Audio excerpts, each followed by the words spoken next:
Shalom ప్రభునేసు క్రీస్తు నామంలో మీ అందరికీ శుభములను సమాధానము కలుగును గాక. This is Nehemiah from the heart of Israel, Jerusalem.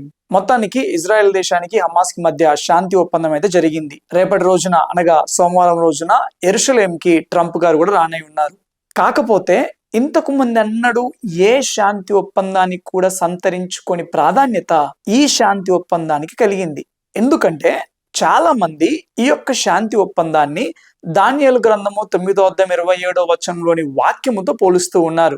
అక్కడ వాక్యములో ఏమనుంది అనంటే, ఈ యొక్క క్రీస్తు విరోధి అంత్యకాలంలో ఇజ్రాయేలు దేశానికి మరియు ఇజ్రాయేలు దేశం యొక్క శత్రువులకు మధ్య ఏ రకంగా సంధి చేకూరుస్తాడు, ఏ రకంగా శాంతి ఒప్పందాన్ని చేస్తాడు అనేది అక్కడ స్పష్టంగా ఉన్నది. ఒక వారం వరకు ఆ యొక్క నిబంధనను స్థిరపరుస్తాడంట. వారము అనగా అక్కడ కాంటెక్స్ట్ లో 7 సంవత్సరాలు అని అర్థం. అటు తర్వాత అర్ధవారం అవగానే 3.5 years అవగానే ఆ యొక్క బలులను నిలిపివేస్తాడు.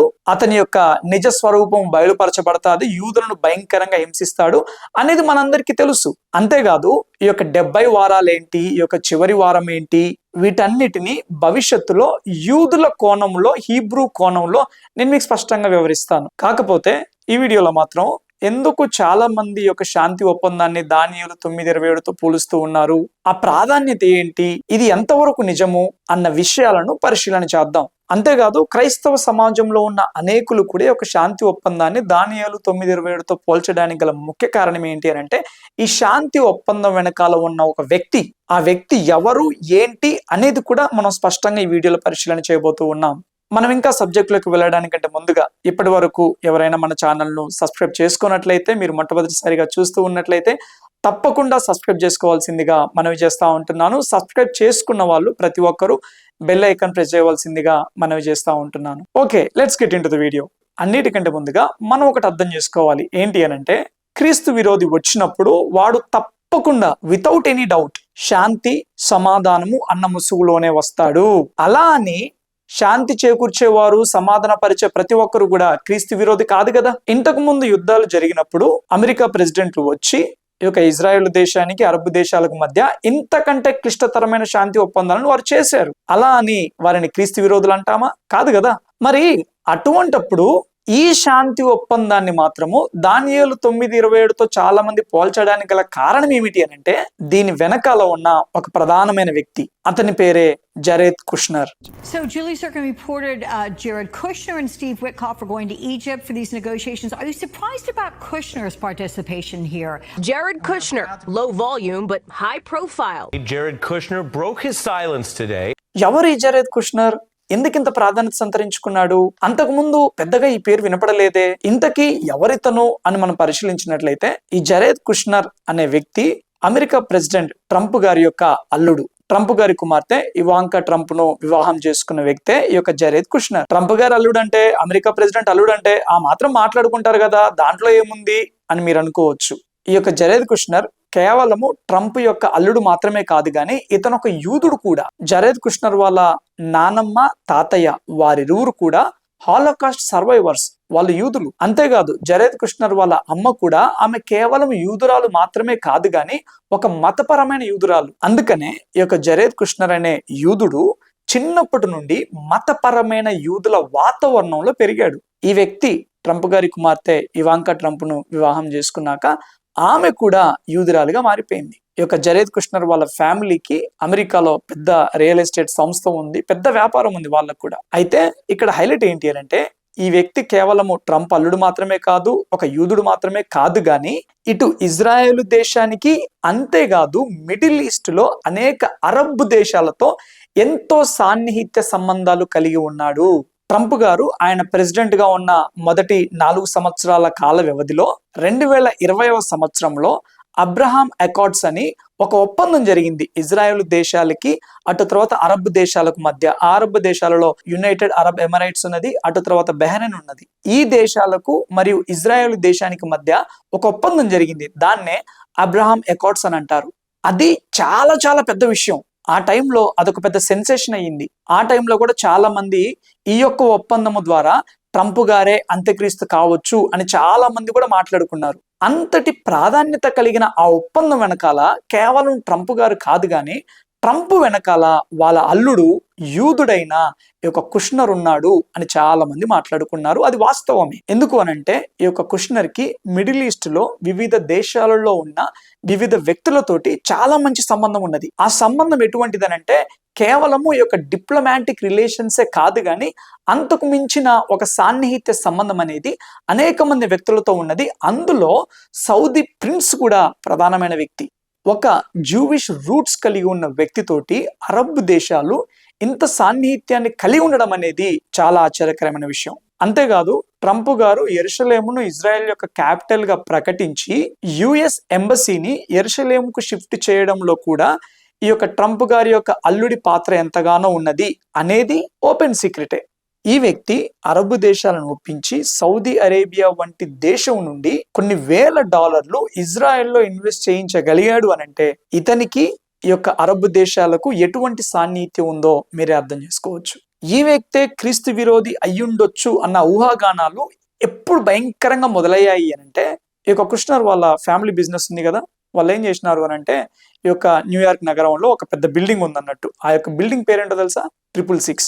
2007వ సంవత్సరంలో వీళ్ళు ఆ బిల్డింగ్ ని పర్చేజ్ చేసినారు. ఆ బిల్డింగ్ ని పర్చేజ్ చేసినప్పుడు ఆ బిల్డింగ్ కి ఉన్న పేరును బట్టి ఇంకా చాలా మంది ఇతడే అంత్యక్రీస్తు, ఇతడే క్రీస్తు విరోధి అన్న ఊహాగానాలలో వెళ్ళిపోయారు. వీళ్ళు 2018వ సంవత్సరంలో ఆ యొక్క బిల్డింగ్ ని రెనోవేట్ చేసి ఆ నెంబర్ ని చేంజ్ చేసినారు. 665కి చేంజ్ చేసినారు.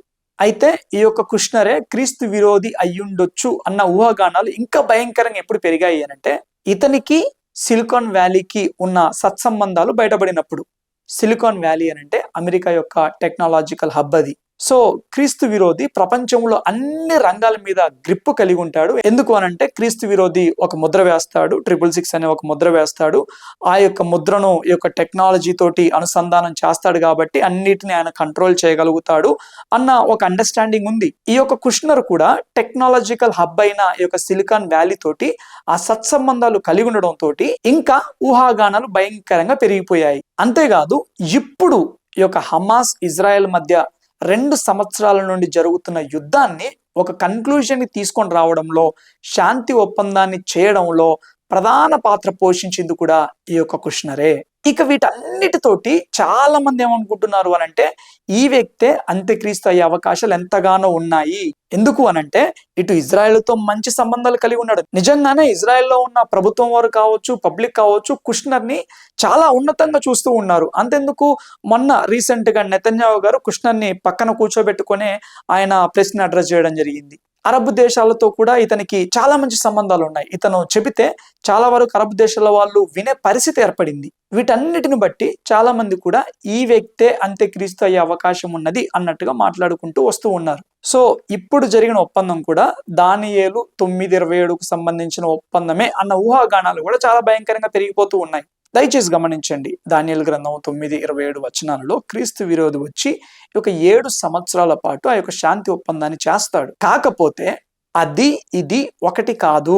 ఎందుకు అనంటే క్రీస్తు విరోధి చేసే ఆ యొక్క శాంతి ఒప్పందంలో మందిరము కట్టబడే స్థలము ప్రధాన సమస్యగా ఉంటది. క్రీస్తు విరోధి చేసే ఆ యొక్క శాంతి ఒప్పందం సమయంలో కానీ ఆ ఒప్పందం అయిపోయిన తర్వాత కానీ దేవాలయం కట్టబడుతుంది.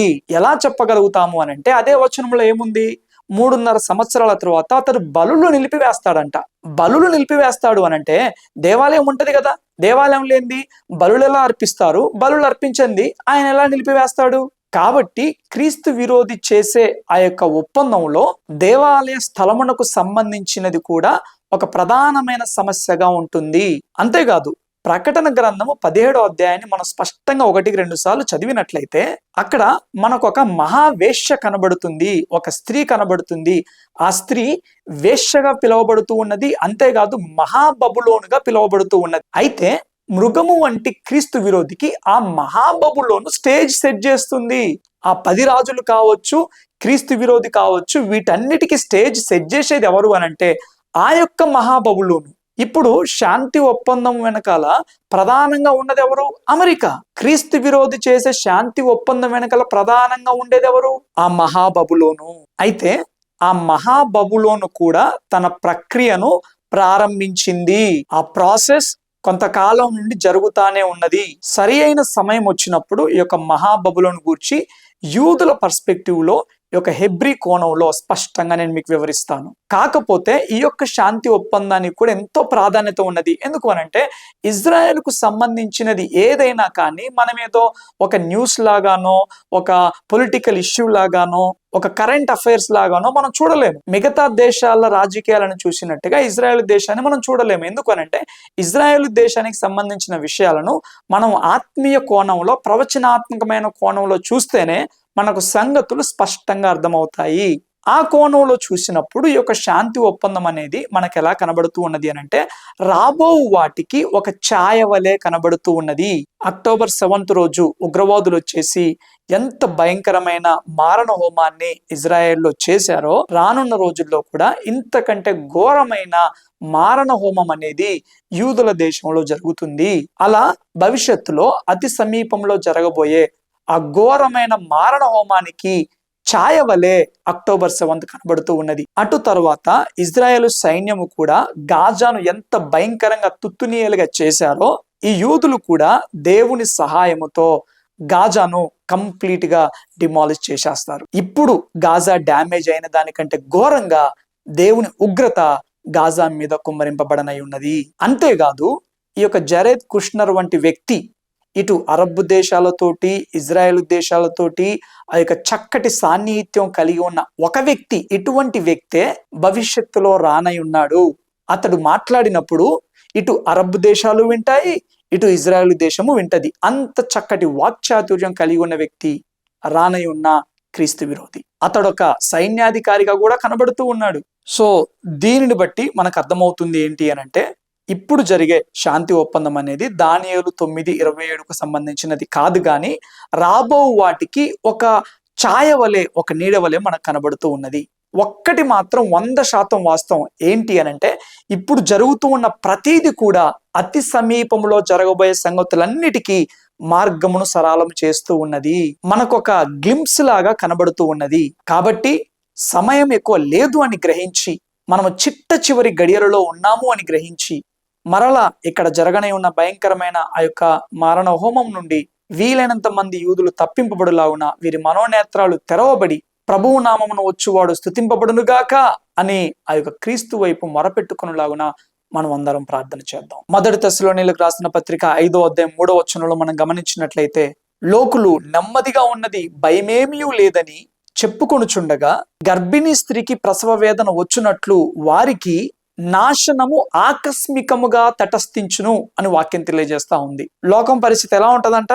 ఓకే అంతా సెట్ అయిపోయింది, ఇప్పుడు అంతా పీస్, ఇంకా యుద్ధాలు ఏమి లేదు, అంతా శాంతి ప్రశాంతంగా ఉన్నది అన్న టైంలో సడన్ గా వచ్చేస్తదంట ఆ యొక్క ఉగ్రత దినం. అయితే ఇప్పుడు జరిగే ఈ యొక్క శాంతి ఒప్పందాలు కూడా అబద్ధపు శాంతితో కూడుకున్నవన్నీ కూడా ఆ రోజుకు మార్గము సరళం చేస్తూ ఉన్నాయి.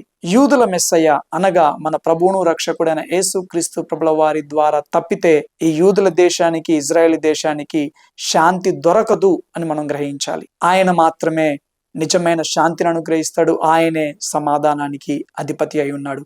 ఆయనే షాలేము రాజుగా రానై ఉన్నాడు. సో కాబట్టి మనం కూడా ఆ యొక్క దినము కొరకు సిద్ధపడాలి. ఇజ్రాయెల్ దేశం సిద్ధపరచబడులాగున మనం అందరం ప్రార్థన చేయాలి. చివరి వరకు ఈ వీడియో చూసిన ప్రతి ఒక్కరికి ప్రభు నామంలో వందనాలు తెలియజేస్తా ఉంటున్నాను. Thank you all. God bless you.